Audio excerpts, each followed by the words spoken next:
సరదా సాహసపు ఎత్తులను ఎక్కడానికి ఎన్ని ఎత్తులు వేయాలో పూర్తి వివరాలకు చదవండి రేపటి సాక్షి దినపత్రిక.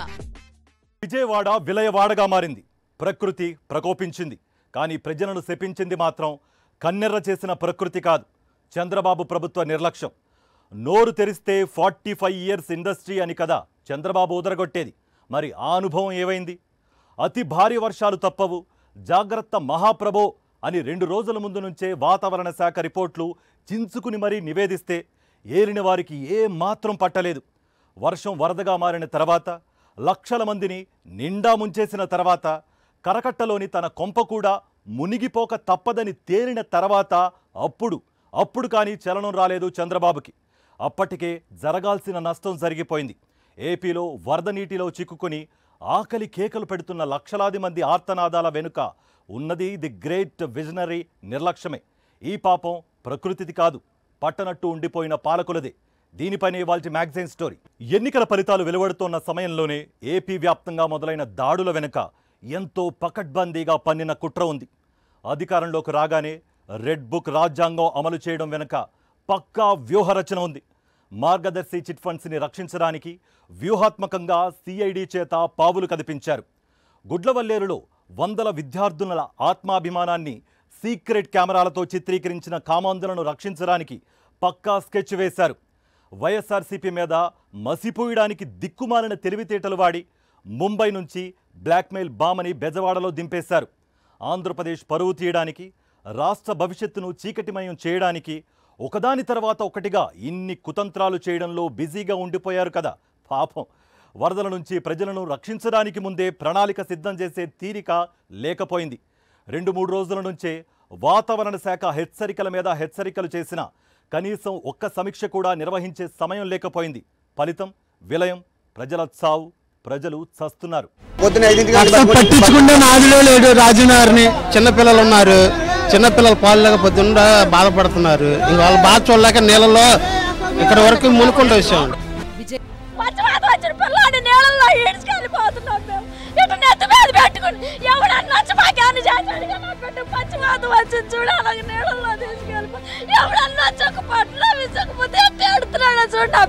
కలలో కూడా ఊహించని కష్టంలో ఆసరా అందించే ఆపన్న హస్తం దొరక్క పసి పిల్లల నుంచి పండు వృద్ధుల దాకా అల్లాడిపోతున్నారు. ఏం చేస్తారో మరి అది వాళ్ళకి తెలవాలండి, నాయకులకు తెలవాలా. వీళ్ళు ఆదుకోవాలి, మనకు బాధ్యత ఉంది, మనం భరోసా చేయాలని వాళ్ళకి ఉండాలి. వాళ్ళకి లేదు మనం చేయలేం కదండి, అది మనం చూస్తా తప్ప ఏటి లేదు. ప్రకృతి ప్రకోపించింది నిజమే, కానీ లక్షల మందిని ముంచేసిన వరద వెనక ఉన్నది కేవలం ప్రకృతి ప్రకోపం కాదు, అంతకు మించిన పాలకుల నిర్లక్ష్యం. విజయవాడని ముంచేసింది వరదేనా, లేక చంద్రబాబు ప్రభుత్వ అసమర్థత, అలసత్వమా? 45 ఏళ్ల రాజకీయ అనుభవం. ఒకసారి కాదు, 2 సార్లు కాదు, 4వ ముఖ్యమంత్రిగా చంద్రబాబు బాధ్యతలు నిర్వహిస్తున్నారు. వాతావరణ శాఖ 3-4 రోజుల ముందు నుంచే అతి భారీ వర్షాలు తప్పవని నెత్తి నోరు మొత్తుకున్నా ముందస్తు జాగ్రత్త చర్యలు తీసుకోవడంలో పూర్తిగా చంద్రబాబు విఫలమయ్యారు. ఒక సమీక్ష లేదు, అధికార యంత్రాంగాన్ని అప్రమత్తం చేసింది లేదు, భారీ వర్షాలతో వరద మొదలైతే తీసుకోవలసిన కార్యాచరణ మీద దృష్టి లేదు. ఫలితం చంద్రబాబు ప్రభుత్వ నిర్లక్ష్యం వల్ల లక్షల మంది ప్రజలు వరదలో చిక్కుకున్నారు. అధికారులు, పోలీసు వ్యవస్థ పూర్తిగా విఫలమైంది ఈ విషయంలో. కనీసం వాళ్ళ వెహికల్స్ పెట్టుకొని వాళ్ళు టిఫిన్లు చేస్తున్నారు. ఏజెడ్ పర్సన్స్ ఉన్నారు, షుగర్ పేషెంట్స్ ఉన్నారు, డయాలసిస్ పేషెంట్స్ ఉన్నారు. అదే కనీసం వాళ్ళు ఏమి ఏంటి రాసుకుంటున్నారు అంతేగాని. మధ్యాహ్నం 3 గంటల కాడి నుంచి ఈ బ్లాక్ బాంబే గల్లీకి ఇంతవరకు ఒక్క బోట్ వెళ్ళ పక్కన వాళ్ళు తోసేస్తున్నారు కానీ మాట్లాడట్లేదు. మేమేదో ఖాళీగా మాకు సరదాన వర్షంలో తడుతాం నిన్నటి నుంచి నిద్ర లేకుండా. చంద్రబాబు ప్రభుత్వ అసమర్థత వల్ల లక్షల మంది ప్రజలు ప్రాణ భయంతో ఎప్పుడు ఏం జరుగుతుందో అని బిక్కుబిక్కుమంటూ గడుపుతున్నారు. 30వ తారీఖు నుంచి నీళ్లు తగ్గించుకుంటూ వచ్చిందంటే ఒక 8 లక్షలు 9 లక్షలు క్యూసెక్కులు అలా పారుతా పోయిండు 30వ తారీఖు నుంచి. అప్పుడు ఈ మాదిరిగా భీకరంగా 11,35,000 క్యూసెక్కులు వచ్చే పరిస్థితి ఉండేది కాదు. ఈ మాదిరిగా ఫ్లడ్ ఉండే పరిస్థితి ఉండేది అంతకన్నా కాదు. కానీ రాష్ట్ర ప్రభుత్వం తీవ్రంగా జాప్యం చేసి ఏకంగా చంద్రబాబు నాయుడు గారు అనే వ్యక్తి ప్రజలను పట్టించుకోవాల్సిన ఆవశ్యకతను పూర్తిగా మర్చిపోయి రెడ్ బుక్ పాలనతో పరిపాలన సాగిస్తూ కక్ష సాధింపుల మీదనే ధ్యాస పెడతా ఉన్నాడు తప్ప గవర్నెన్స్ మీద, ఏం చెయ్యాలి అన్న దాని మీద ధ్యాస లేకనే ఇది మ్యాన్ మేడ్ ఫ్లడ్ కింద ఇంత భీకరంగా తయారైన ఫ్లడ్ ఇది. ఏపీలో భారీ వర్షాలు కురుస్తాయని వాతావరణ శాఖ ముందే పలు జిల్లాలకు రెడ్ అలర్ట్ జారీ చేసింది. వాయుగుండం ప్రభావంతో రాష్ట్రంలో భారీ వర్షాలు కురుస్తాయని ప్రభుత్వానికి పలు రకాల మెసేజ్లు పంపింది. వాతావరణ సమాచారాన్ని ఇవ్వడంలో ఎప్పటికప్పుడు ముందుండే AP weather man Praneeth August 28వ తేదీ నుంచి ఎక్స్ మాధ్యమం ద్వారా పదే పదే ఏపీ ప్రభుత్వం అప్రమత్తం అవ్వాలని, అతి భారీ వర్షాలు కురుస్తాయని హెచ్చరిస్తూనే ఉన్నారు. గత 31వ తేదీన ఉప ముఖ్యమంత్రి పవన్ కళ్యాణ్ ని ట్యాగ్ చేస్తూ ఓ వినతి పత్రాన్ని ఎక్స్ లో పోస్ట్ చేశారు. ఏ జిల్లాల్లో వర్షాలు కురుస్తాయో అందులో వివరంగా పేర్కొన్నారు. బంగాళాఖాతంలో ఏర్పడిన అల్పపీడన ప్రభావంతో ఉమ్మడి గుంటూరు, కృష్ణా జిల్లాల్లో అతి భారీ వర్షాలు కురుస్తాయని ఐఎండీ 3 రోజుల క్రితమే హెచ్చరించింది. మరోవైపు ఎగువ నుంచి కృష్ణాతో పాటు మూసి, మున్నేరు, బుడమేరు, కట్టలేరు, నాలేరు, రామిలేరుల నుంచి భారీ వరద ప్రవాహం ముంచెత్తుతుందని సిడబ్ల్యూసి కూడా అప్రమత్తం చేసింది. అయినప్పటికీ ప్రజలను అప్రమత్తం చేయడం, సహాయక చర్యలు చేపట్టడంలో ప్రభుత్వం ఘోరంగా విఫలమైంది. ఇరిగేషన్ డిపార్ట్మెంట్ చెప్పుకోవడానికి ఇంత పెద్ద విజయవాడ సిటీలో ఇంత నడిబొడ్డులో ఇంత ఫ్లడ్ వస్తుంటే ఇరిగేషన్ డిపార్ట్మెంట్ ఏం చేస్తోంది? 3 రోజుల సమయం ఉన్నా అప్రమత్తం కాలేదు. భారీ వర్షాలు, వరద ముప్పు హెచ్చరికలను పట్టించుకోలేదు. అక్కడితో అయిపోలేదు. కనీస హెచ్చరికలు లేకుండా వెలగలేరు హెడ్ రెగ్యులేటర్ గేట్లను ఎత్తివేయడంతో బుడమేరు వరద విజయవాడను ముంచెత్తింది. భారీ వర్షాలకు బుడమేరు ఉప్పొంగి తిరువూరు, ఏ కొండూరు, మైలవరం, జీ కొండూరు మీదుగా కౌలూరు హెడ్ రెగ్యులేటర్ వరకు వస్తుంది. అక్కడ గేట్లు ఎత్తితే విజయవాడ రూరల్ మండలం, విజయవాడ నగరంలోని సింగ్ నగర్ పరిసరాలన్నీ మునిగిపోతాయి. ఈ విషయం తెలిసి కూడా శనివారం రాత్రి 7:30 గేట్లు ఎత్తేశారు. బుడమేరు వరద హెడ్ రెగ్యులేటర్ వద్ద 11 అడుగుల మేర నిలిచిపోయేదాకా అధికార యంత్రాంగం కళ్లు తెరవలేదు. పీకల మీదకొచ్చాక ఎటువంటి హెచ్చరికలు లేకుండా గేట్లెత్తేశారు. దీంతో శనివారం రాత్రి నుంచి విజయవాడ పరిసర ప్రాంతాలన్నీ మునిగిపోయాయి. క్లుప్తంగా చెప్పాలంటే వరదని సమర్థవంతంగా ఎదుర్కొనే సమయాన్ని పూర్తిగా వృధా చేశారు. అకస్మాత్తుగా హెడ్ రెగ్యులేటర్ గేట్లు ఎత్తి విజయవాడని ముంచేశారు. పొద్దు నుంచి మా నాన్న పలానా చోట ఉన్నారు, వాంబేకాలు ఉండిపోయారు. నీళ్లు వరద వచ్చిందని ఇప్పుడు దాకా చెప్తున్నాడు. ఇప్పుడైతే రెస్పాన్స్ లేదు. బోట్లనే తీసుకెళ్ళమంటే తీసుకెళ్ళట్లేదు. అని ఏ పరిస్థితిలో ఉన్నాడు అనుకోవాలి. ఈయన వచ్చి ఏం చేస్తారు మాకు? ఇప్పుడు ఏ బోటు పంపించట్లేదు. కనీసం మమ్మల్ని వెళ్ళి చూసుకోవాలన్నా కూడా చూసుకునేవట్లేదు. ఆయన ఏ పొజిషన్ లో ఉన్నాడు ఎలా తెలుస్తుంది? ఇంట్లో పిల్లలు ఎలాగున్నారని ఏం జరుగుతుందో తెలుసుకునే లోపే లక్షల మంది విజయవాడ వాసులు వరదలో చిక్కుకుపోయారు. ఆ తర్వాత గంటలు గడిచాయి. గంటలు కాస్త రోజులయ్యాయి. కానీ సహాయ కార్యక్రమాలను కూడా చంద్రబాబు ప్రభుత్వం సమర్థవంతంగా నిర్వహించలేకపోతోంది.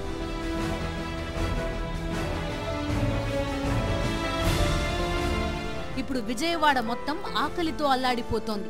గుక్కెడు మంచినీళ్ల కోసం నగరం మొత్తం గొంతెత్తి సాయం కోసం ఎదురు చూస్తోంది. లక్షల మంది ప్రజలను వరదల్లో ముంచడమే కాదు, చంద్రబాబు కూడా వరద బాధితుడిగా మారారు. ఆదివారం రాత్రికి కృష్ణా వరద ఉధృతి మరింత పెరుగుతుందని, రాత్రికి ఉండవల్లి నివాసంలో బస చేస్తే ప్రమాదమని సీఎం చంద్రబాబుకు జలవనరుల శాఖ అధికారులు వివరించారు. దీంతో ఆదివారం రాత్రికి విజయవాడలోని ఎన్టీఆర్ జిల్లా కలెక్టర్ కార్యాలయంలో సీఎం చంద్రబాబు బస చేశారు. విజయవాడ నగరానికి లక్షలాది మంది ప్రజలకు వరద ముప్పును తప్పించడంలో తన వైఫల్యాన్ని కప్పిపుచ్చుకునేందుకే విజయవాడలో ఎన్టీఆర్ జిల్లా కలెక్టర్ కార్యాలయం నుంచే సహాయక చర్యలను పర్యవేక్షిస్తానంటూ కరకట్ట ఇంటి నుంచి బయటపడ్డారు చంద్రబాబు.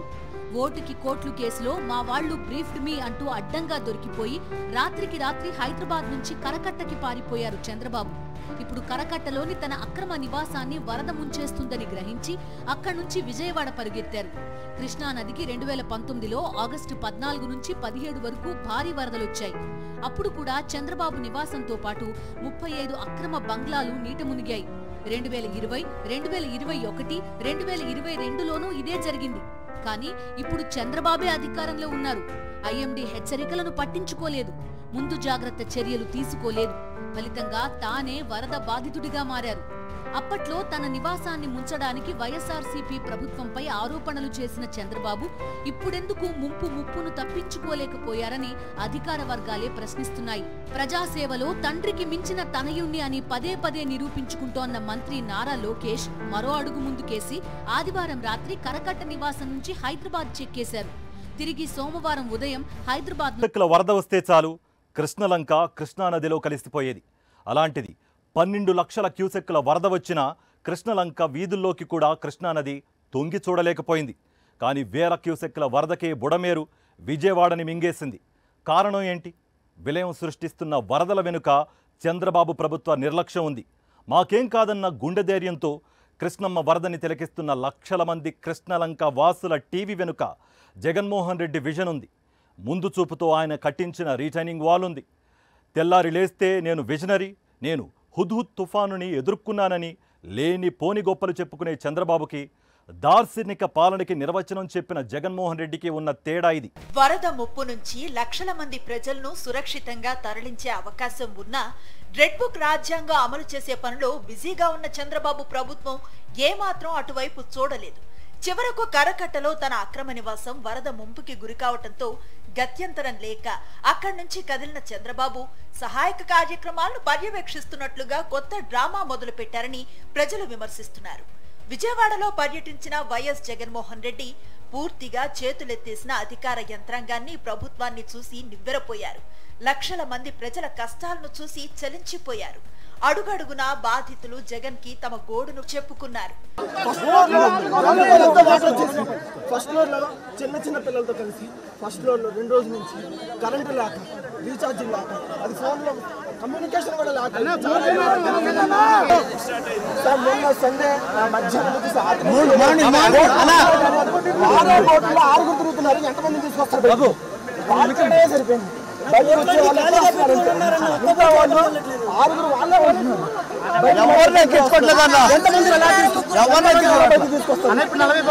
అయినా ఉపయోగం లేదన్నా.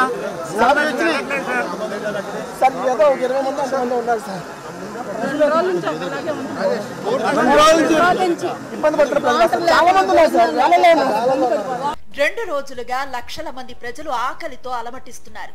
వారిని సురక్షిత ప్రాంతాలకు తరలించటంలో వైఫల్యం, వారికి ఆహారం, తాగునీరు అందించటంలో వైఫల్యం, మీడియా ముందు హడావుడి తప్ప ప్రజలకు భరోసా అందించటంలో, సమర్థవంతంగా సహాయక కార్యక్రమాలను పరుగులు పెట్టించటంలో చంద్రబాబు ప్రభుత్వం పూర్తిగా విఫలమైంది. ఇప్పటిదాకా ఏపీలో సాగుతున్న ఆటవిక పాలనను చూసి చీదరించుకుంటున్న దేశ ప్రజలు ఇప్పుడు నిర్లక్ష్య పాలనను చూసి నివ్వెరపోతున్నారు. ఎలాంటి రాష్ట్రం ఎలా అయిపోయిందని ఆవేదన వ్యక్తం చేస్తున్నారు.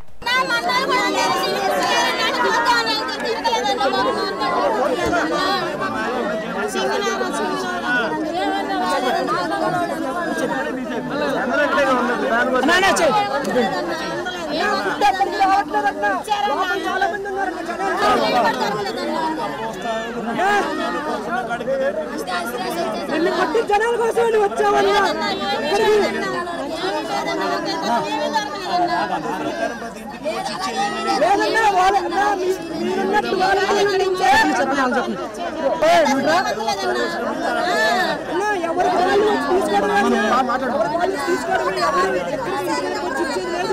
బొడమేరుతో పాటుగా చంద్రబాబు ప్రభుత్వ నిర్లక్ష్యం కూడా విజయవాడను ముంచేసింది. లక్షల మందిని వరద బాధితులుగా మార్చేసింది. విజయవాడకి వరద అనగానే మొదట గుర్తొచ్చేది కృష్ణలంకే. 80,000 మందికి పైగా ప్రజలు నివసించే ప్రాంతం ఇది. కృష్ణా నదికి 3 లక్షల క్యూసెక్కుల వరద వస్తే చాలు కృష్ణలంకని వరద ముంచెత్తేది. అలాంటిది ఇప్పుడు ప్రకాశం బ్యారేజీ చరిత్రలోనే కని విని ఎరుగనంతగా 12 లక్షల క్యూసెక్కుల వరద వచ్చినా కృష్ణలంక మునగలేదు, వరద ముంపుకి గురికాలేదు. అందుకు కారణం వైఎస్ జగన్మోహన్ రెడ్డి దార్శనికత. కృష్ణలంక ప్రాంతం ఏర్పడిన నాటి నుంచి దశాబ్దాలుగా ప్రతి వర్షాకాలం వరద ముంపుకి గురయ్యేది. చినుకు పడితే విజయవాడ కృష్ణలంక వాసులు వణికిపోయేవారు. ప్రకాశం బ్యారేజీ గేట్లెత్తితే బెంబేలెత్తిపోయేవారు. కరకట్ట వెంబడి ఇళ్లను నీళ్లు ముంచెత్తటంతో జనం కంటి మీద కునుకు లేకుండా అల్లాడిపోయేవారు. మోయగలిగినన్ని సామాన్లు సర్దుకొని పిల్లాపాపలతో పునరావాస కేంద్రాలకు వెళ్లేవారు. కానీ ఇప్పుడు ఆ పరిస్థితి పూర్తిగా మారిపోయింది. దశాబ్దాలుగా కృష్ణలంక ప్రాంత ప్రజలను తీవ్ర భయాందోళనకు గురి చేస్తున్న వరద ముంపు సమస్య శాశ్వతంగా తప్పింది. అందుకు కారణం జగన్మోహన్ రెడ్డి నిర్మించిన రిటైనింగ్ వాల్.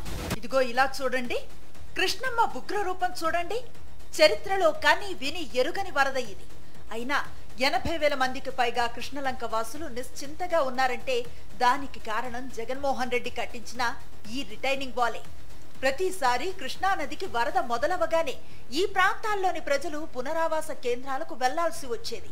ఈ పరిస్థితులను గమనించిన వైఎస్ జగన్మోహన్ రెడ్డి 12 లక్షల క్యూసెక్కుల వరద వచ్చినా చుక్క నీరు ఇళ్లల్లోకి రాకుండా 474.51 కోట్ల రూపాయలతో రిటైనింగ్ వాల్ ను నిర్మించారు. కృష్ణా నది వెంబడి పద్మావతి ఘాట్ నుంచి యనమల కుదురు వరకు 3 దశల్లో 5.66 కిలోమీటర్లు పటిష్టంగా రక్షణ గోడను నిర్మించారు. వరద ముంపు నుంచి రక్షణ కల్పించడమే కాకుండా 12.3 కోట్లతో రివర్ ఫ్రంట్ పార్కును అభివృద్ధి చేశారు. నాడు జగన్ ముందు చూపుతో తీసుకున్న నిర్ణయం, పాలనలో ప్రదర్శించిన దార్శనికత నేడు దాదాపు 1,00,000 మంది ప్రజలను వరద ముంపు నుంచి కాపాడింది. తొలిసారి కృష్ణానదికి వరద వస్తే భయంతో వణికిపోకుండా 1,00,000 మంది ప్రజలు గుండెల మీద చేయి వేసుకుని నిబ్బరంగా ఉన్నారు. నోరు తెరిస్తే విజనరీ అని చెప్పుకునే చంద్రబాబు తన నిర్లక్ష్యంతో విజయవాడని వరదల్లో ముంచేస్తే, మాటల్లో కాకుండా చేతల్లో పాలనా దక్షతను చూపించే జగన్ 1,00,000 మంది కృష్ణలంక ప్రజలకు శాశ్వత అభయం ఇచ్చేశారు. కోటీశ్వరుడు, మధ్యతరగతి ప్రజలు, బట్టకి తిండికి లోటు లేని దిగువ మధ్యతరగతి ప్రజలు, వాళ్ళు వీళ్ళు అని కాదు, ఇప్పుడు లక్షల మంది పెడుతున్న ఆకలి కేకలు వరద హోరులో కలిసిపోతున్నాయి. ముందే అప్రమత్తమయ్యే అవకాశాన్ని నిర్లక్ష్యంతో జారవిడుచుకుంది చంద్రబాబు ప్రభుత్వం. ఇప్పుడు ఇన్ని లక్షల మందికి ఆహారం, నీళ్లు, మందులు అందించలేక, వారిని రెస్క్యూ చేయలేక అధికార యంత్రాంగం చేతులెత్తేస్తోంది. ఇప్పుడు కనుక జగన్మోహన్ రెడ్డి సృష్టించిన వాలంటీర్ వ్యవస్థ ఉన్నట్టయితే సహాయ కార్యక్రమాలు పరుగులు పెట్టేవి కదా. 50 ఇళ్లకి ఒక వాలంటీర్ సైనికుడు. కరోనా మహమ్మారిని ఎదుర్కొని ఎన్నో తుఫాన్లను, వరదలను తట్టుకుని అద్భుతమైన సేవలందించిన వాలంటీర్ సైనికులు వాళ్ళెక్కడున్నారు ఇప్పుడు? ఈ పాపం కూడా చంద్రబాబుదే కాదంటారా? లక్షల మంది విజయవాడ ప్రజలను వరద ముంపు నుంచి రక్షించడానికి 2 నుంచి 3 రోజుల వరకు సమయం ఉన్నా వాతావరణ శాఖ హెచ్చరికలను పట్టించుకొని ప్రభుత్వం ప్రజల ప్రాణాల మీదకు తెచ్చింది. ఇప్పుడు సహాయ కార్యక్రమాల్లోనూ అంతులేని అలసత్వం కొనసాగుతోంది. లక్షల మంది ఆకలితో అలమటిస్తున్నారు. కనీసం తాగటానికి నీళ్లు లేక అల్లాడుతున్నారు. పసిపిల్లలు, వృద్ధులు అనుభవిస్తున్న బాధ మాటల్లో చెప్పలేనిది. ఈ దారుణానికి కూడా కారణం చంద్రబాబే అంటున్నారు పరిశీలకులు. ఎలాంటి విపత్తులు వచ్చినా, ఎంతటి సంక్లిష్టమైన పరిస్థితులు వచ్చినా ప్రజలకు అన్ని రకాలుగా అండగా నిలవటానికి జగన్ ఏర్పాటు చేసిన మహోన్నత వ్యవస్థను చంద్రబాబు పక్కన పారేశారు. తనకు మించిన విజనరీ లేడంటూ లేనిపోని గొప్పలు చెప్పుకునే చంద్రబాబు అద్భుతమైన దార్శనికతతో జగన్ తీసుకొచ్చిన వాలంటీర్ వ్యవస్థను తొక్కి పెట్టేశారు. ఇప్పుడు కనుక వాలంటీర్లు ఉండి ఉంటే సహాయక కార్యక్రమాలు మాత్రమే కాదు, బాధితులను సురక్షితంగా వరద నుంచి రక్షించే క్రమంలో కూడా ఎంతో ఉపయోగపడేవారని పరిశీలకులు విశ్లేషిస్తున్నారు. ప్రతి 50 ఇళ్లకు ఒక వాలంటీర్, ప్రతి ఇంటి గురించి, ఇంట్లో వ్యక్తుల గురించి క్షుణ్ణంగా వాలంటీర్కి తెలుసు. ఇప్పుడు కనుక వాలంటీర్లు ఉండి ఉంటే వరదల్లో చిక్కుకున్న వారికి ఆహారం అందించడమే కాదు, వారిలో మందుల అవసరం అయిన వాళ్ళు, అనారోగ్యంతో బాధపడుతున్న వాళ్ళు, ఇలా అన్ని వివరాలు పూర్తిగా తెలుసు కాబట్టి ప్రమాదంలో ఉన్నవారికి వెంటనే సాయం అందించే వీలుండేది. కానీ చంద్రబాబు చేసిన కుట్రల వల్ల ఇప్పుడు లక్షల మంది ప్రజలు సాయం అందక అల్లాడిపోతున్నారు. 2020 తొలినాళ్లలో ప్రపంచాన్ని కోవిడ్ మహమ్మారి వణికిస్తున్నప్పుడు దేశం యావత్తు భయాందోళనలు నిండి ఆసుపత్రులలో బెడ్లు సైతం దొరక్క విలవిలరాడినప్పుడు అందరికీ ఒక దిక్సూచిలా కనిపించింది ఆంధ్రప్రదేశ్ రాష్ట్రమే. పక్క రాష్ట్రాల నుంచి కోవిడ్ రోగులు సైతం నిబంధనలు గాలి కొదిలేసి మరీ ఏపీకొచ్చారంటే పరిస్థితిని అర్థం చేసుకోవచ్చు. ఇక్కడికొస్తే ఇక భయం లేదని ప్రతి ఒక్కరూ భరోసా ఫీల్ అయ్యారంటే అది జగన్ ప్రభుత్వం సృష్టించిన వాలంటీర్ల వ్యవస్థ వల్లే. జనం ఇళ్లలో నుంచి బయటకు రావటానికే భయపడుతున్న సమయంలో బయట తిరిగితే ప్రమాదమని తెలిసి కూడా వీరే సైన్యంగా పనిచేశారు. ఇళ్లకు రోజువారీ సరుకులతో పాటు మందులు అందించడంతో పాటు 16 కోట్ల మాస్కులను జనానికి అందజేశారు. కరోనా వేళ మాత్రమే కాదు, వరదలు, వానలు లాంటి ప్రకృతి విపత్తుల వేళ ముందుగా స్పందించింది వాలంటీర్లే. పరిస్థితి మొత్తం చక్కబడిన తర్వాత అక్కడ సేవలను చివరిగా ఆపేది కూడా వాలంటీర్లే. దేశంలో అనేక మంది నాయకులు, పాలకులు పాలనలో సంస్కరణ దిశగా చాలా ప్రయత్నాలే చేశారు. కానీ వైఎస్ జగన్మోహన్ రెడ్డి తరహాలో అద్భుతమైన సంస్కరణలు ఎవరూ తీసుకురాలేకపోయారు. వాటిల్లో వాలంటీర్ వ్యవస్థ ఒకటి. ఇప్పుడు వాలంటీర్లు ఉండి ఉంటే సహాయక కార్యక్రమాలు పరుగులు పెట్టేవి. లక్షల మంది ఆకలి కేకలు పెట్టేవాళ్లే కాదు, నిర్లక్ష్యంతో నిండిపోయిన పాలకుల వల్ల, కక్షతో రగిలిపోయే పాలకుల వల్ల, కుట్రలు కుతంత్రాల్లో మునిగి తేలే పాలకుల వల్ల ప్రజల ప్రాణాల మీదకు ఎలాంటి ప్రమాదాలు వచ్చి పడతాయో గత 3 నెలల నుంచి ఏపీ ప్రజలు చూస్తూనే ఉన్నారు. ఇప్పుడు ఆ అలసత్వం పతాక స్థాయికి చేరింది. లక్షల మందిని వరదల్లోకి నెట్టేసింది. ఆహారం, తాగునీరు కోసం అల్లాడిపోయేలా చేస్తోంది. 3 నెలలుగా ఇన్ని రకాలుగా నరకం చూపిస్తున్న చంద్రబాబు ప్రభుత్వాన్ని తలుచుకొని రాబోయే రోజులు ఎలా ఉంటాయో అని ఊహించుకోవటానికి కూడా ఏపీ ప్రజలు భయపడిపోతున్నారు. ఇది వాళ్ళ మ్యాగజైన్ స్టోరీ.